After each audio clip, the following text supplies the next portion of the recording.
Supreme court और high court में माननीय न्यायाधीशों की नियुक्ति की पर चर्चा कॉलेजियम के माध्यम से आज मैं माननीय प्रधानमंत्री नरेंद्र मोदी जी से अपील करना चाहता हूँ। सुप्रीम कोर्ट में 5 न्यायाधीशों का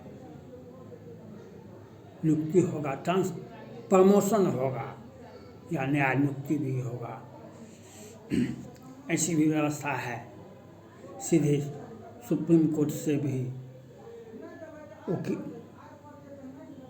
बड़े बड़े अधिवक्ता लोग सुप्रीम कोर्ट में सीधे जाते हैं और हाई कोर्ट से भी जाते हैं, अनेक प्रक्रिया है। लेकिन संविधान में स्पष्ट व्यवस्था है, स्पष्ट व्याख्या है। मंत्रिमंडल के, केंद्र सरकार के मंत्रिमंडल के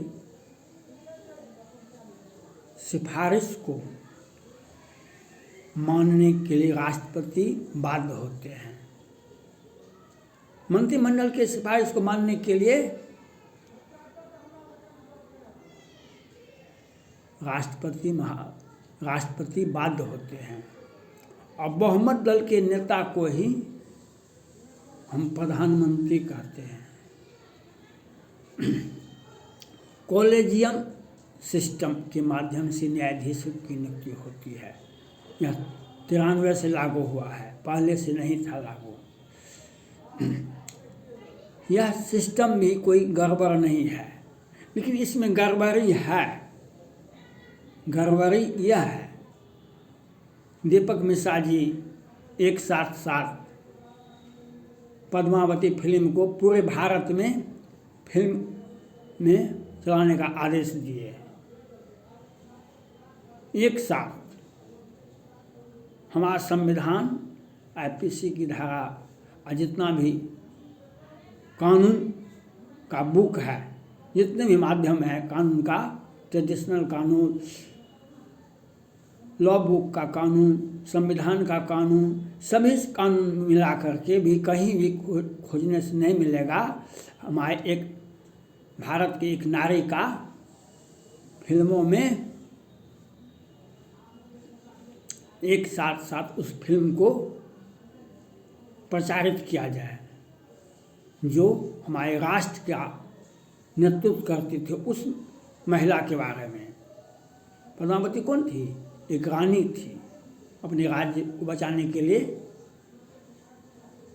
अपना उस फिल्म दिखाया गया। और उससे भी दीपक मिश्रा जी, उससे भी अधिक सुप्रीम कोर्ट में ही एक मिश्रा जी थे, सारा केस उन्हीं को दे देते थे। उनके विरुद्ध में 4 न्यायाधीश सुप्रीम कोर्ट के तत्कालीन, जब दीपक मिश्रा जी सुप्रीम कोर्ट में मुख्य न्यायाधीश हुआ करते थे, तो उनके विरुद्ध में 4 न्यायाधीश प्रेस कॉन्फ्रेंस करके बोले कि इसमें सब कुछ ठीक नहीं चल रहा है। लेकिन माननीय प्रधानमंत्री नरेंद्र मोदी जी को मौका था, तभी वे समझ भी नहीं पाए और कुछ बोल भी नहीं पाए। आज बोलते हैं। तो आज भी मौका है, 4 सूची मंगाइए। सुप्रीम कोर्ट में 3 साल से 5 साल से अधिक का सेवा नहीं होता है।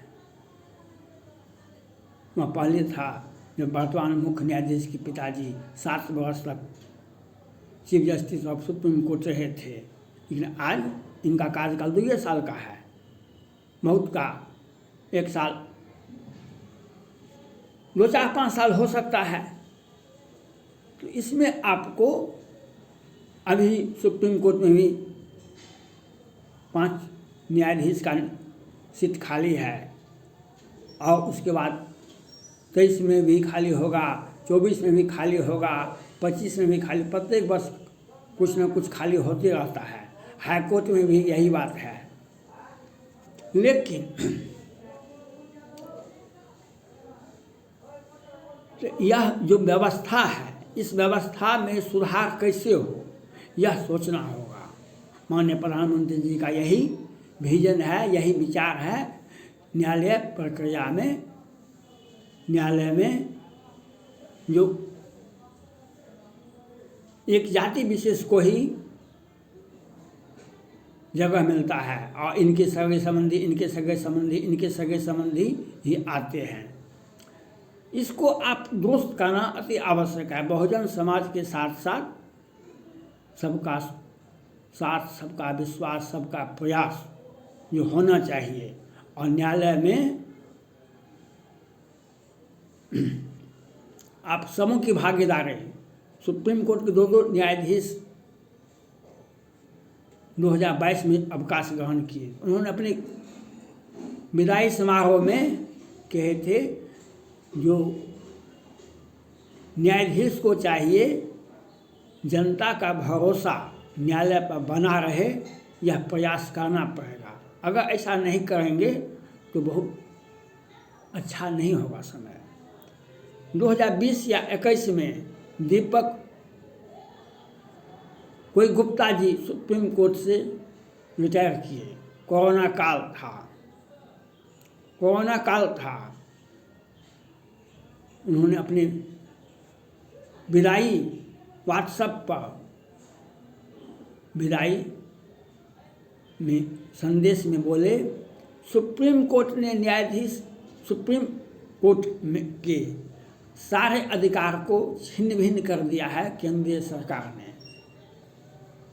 माननीय प्रधानमंत्री ने, केंद्र सरकार ने सुप्रीम कोर्ट के बहुत सारे अधिकार को छिन्न भिन्न कर दिया है। हमें अगर जैसे सभी न्यायाधीश को सुप्रीम कोर्ट से रिटायर करने के बाद प्रेस वार्ता या किसी आयोग का अध्यक्ष बनाया जाता है, हमको बनाया जाएगा तो हम नहीं बनेंगे।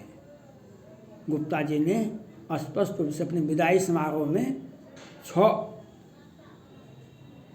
2020 के जून में हुआ था, 2021 के जून में हुआ था गुप्ता जी का सुप्रीम कोर्ट से विदाई।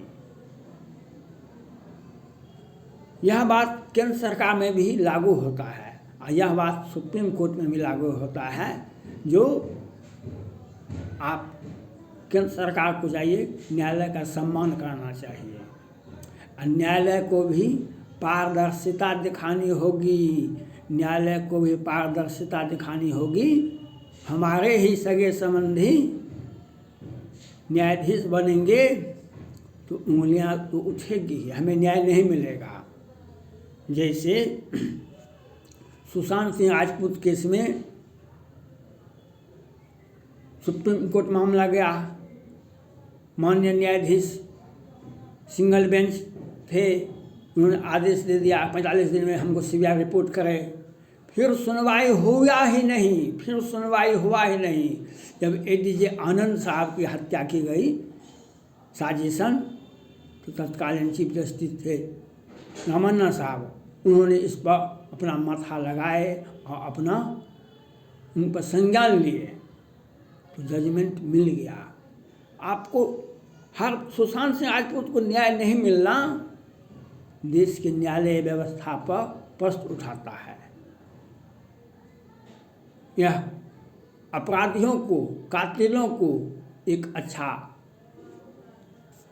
अपराध करने का मौका मिलता है कि इतने बड़े सुपरस्टार को हम मार दिए, हमें बाल बांका नहीं हो सका। और सारे के सारे अपराध स्वीकार किया। रिया चक्रवर्ती ने हम मारे हैं, हमने उनका पैसा निकाले हैं, हम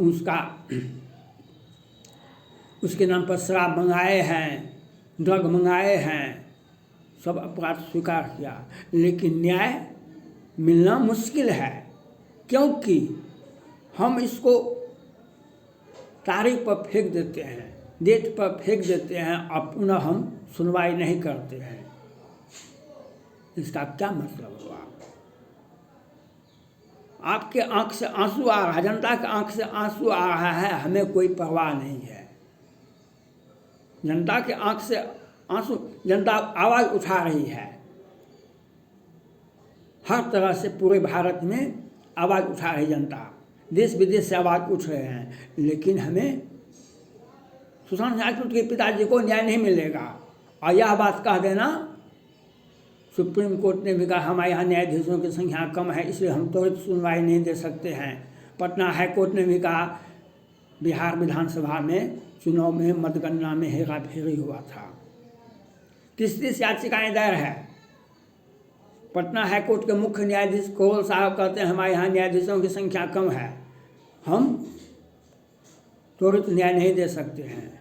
यह एक बहाना के सिवा और कुछ नहीं है। ये एक बहाना के सिवा कुछ और नहीं है।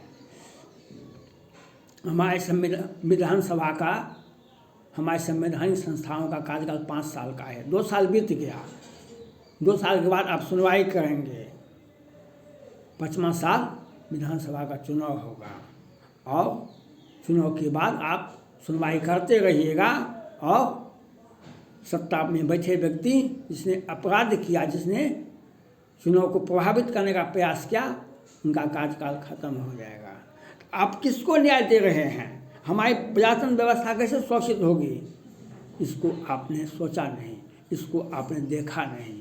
और यह देखना और सोचना करना, इसके लिए कॉलेजियम सिस्टम बहुत अच्छा है, लेकिन उसमें 44 सीटें अगर हाई कोर्ट में नियुक्ति की जाएगी, 44 न्यायाधीशों का, उसमें 400 का सूची आना चाहिए।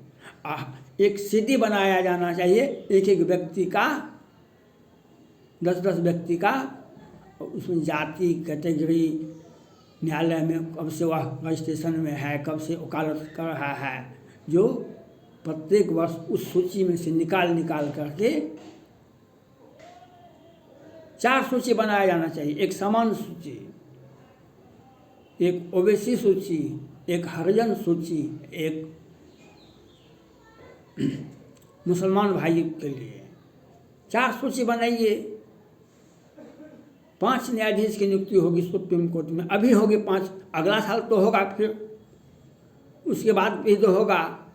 तो उसका सूची बनाइए, अलग अलग 4 सूची बनाइए और उसमें प्रत्येक में 100 नाम होना चाहिए। सुप्रीम कोर्ट में जो सूची बनेगी 5 का होगा, अगला बार 2 का होगा, 3 का होगा। उसमें हर सूची में उसका व्यक्ति विशेष का 4 लाइन का पैराग्राफ होना चाहिए। किस जाति से आते हैं, इनका न्यायालय रिकॉर्ड क्या है, ये कहाँ कौन जजमेंट दिए हैं, उस जजमेंट का व्याख्या होना चाहिए, उस जजमेंट पर बहस होनी चाहिए। जो ये सत्ता पक्ष के पक्ष में जजमेंट देते रहे या जनता को ही न्याय देने में कहीं आगे रहे, तो यह क्लियर होना चाहिए। और उस सूची में से 100 सूची जो लिस्ट रहेगा, 100 व्यक्ति का नाम होगा, उसमें से प्रधानमंत्री जी, निर्वाचन आयोग, उसमें से आप जिसे सिलेक्शन करेंगे उसको सिलेक्शन करके उस सूची में से आप सुप्रीम कोर्ट को दे देंगे, वहाँ से नियुक्ति होगा। तो ये व्यवस्था होनी चाहिए। हाई कोर्ट में भी, सुप्रीम कोर्ट में भी 400 का हाई कोर्ट में सूची होना चाहिए। 4 अलग अलग, मुसलमान सूची अलग होना चाहिए, हिंदुओं का अलग होना, उसमें ओबीसी का अलग होना चाहिए, हरिजन का अलग होना चाहिए, सामान्य जाति का अलग होना चाहिए। कहीं कोई विवाद नहीं होगा। सूची में से कहीं भी से आप उठा करके, चारों सूची में से मिला करके आप लिस्ट बनाइएगा। सबका साथ, सबका विश्वास, सबका प्रयास के साथ साथ बहुजन समाज के लोग, सभी लोग आ जाएंगे। कहीं भी आपको बोलने का अधिकार नहीं मिलेगा। मुखिया मुख सो चाहिए, खान पान कहो एक, पाले पोसे सकल अंग तुलसी सहित विवेक। आपको ये निर्णय लेना पड़ेगा। आपको यह व्यवस्था कॉलेजियम के माध्यम से ही नियुक्ति होगी, लेकिन सभी संप्रदाय, सभी जाति धर्म संप्रदाय के लोगों को रखना होगा। धन्यवाद।